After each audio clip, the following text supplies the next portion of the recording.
What's up, everybody? Welcome to another edition of the Physique Formula Podcast. It is your host, Phil. If you guys are new to the show, this is a 5-minute or less research review to help you feel, look, and perform better. Give us a follow on Instagram if you like the podcast, at Official Physique Formula.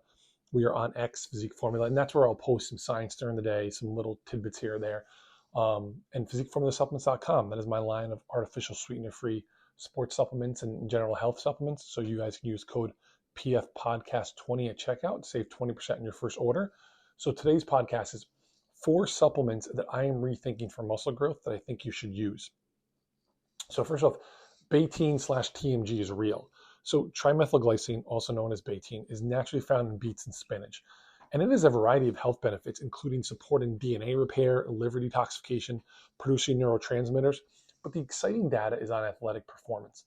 So at a dose of 2.5 grams twice per day, not only was muscular strength and endurance improved, but so was running speed. A 12-week study out of the University of Connecticut found athletes that took betaine increased their bench press and arm size. That's amazing because that's everything a dude wants, and you got that in the study. But the beauty of betaine is that it's also an osmolyte, which means that it maintains fluid levels in muscle cells during intense training. We know that the more fluid we bring to muscle, the more muscle hypertrophy we get. Plug, I have the research proven amount of betaine in the Physique Formula BCAAs. It's artificial sweetener free. It's not just branched chain amino acids. There's the research proven ratio of BCAAs for muscle growth, but there's also betaine. There's taurine in there, which is another osmolyte and also increases endurance. There's citrulline for pump and endurance, and there's glutamine for gut health and amino acid absorption. So that's PhysiqueFormulaSupplements.com. I would increase my creatine dose. So we know creatine monohydrate has been long used and recommended for muscle growth, strength, and power. And most of the research is about 5 to 10 grams and it makes sense. And that's still the gold standard.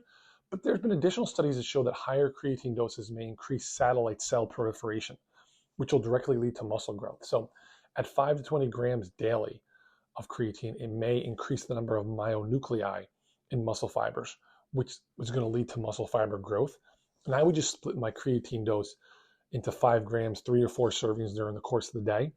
I think if you're training hard, the higher levels of creatine is going to increase intracellular leverage for greater strength. I'd ramp up your fish oil intake.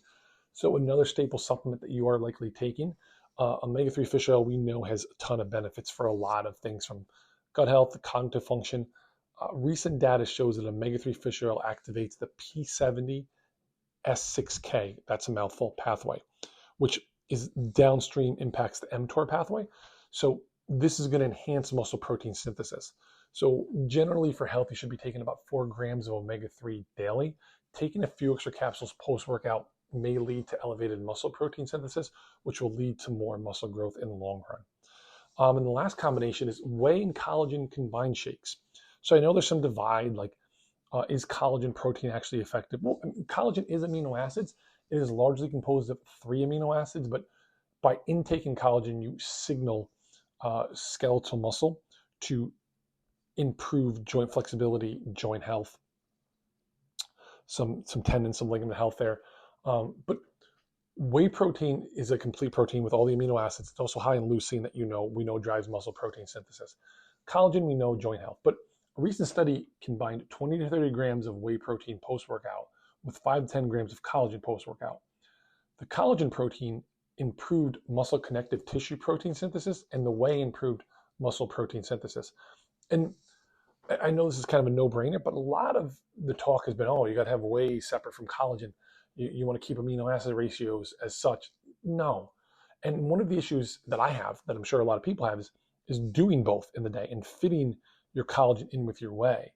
So you actually mix 5 to 10 grams of collagen in with your whey, and you want to aim for 30 grams of collagen, 30 to 40 grams of collagen spread out throughout the day. So mixing it in with your whey actually does have some additional benefits. So that is it, guys. Subscribe to the podcast. We are growing. That is due your support. We thank you for that. That helps. AskPhysiqueFormula@gmail.com if you guys have any questions. Instagram @OfficialPhysiqueFormula. And thanks so much for listening today.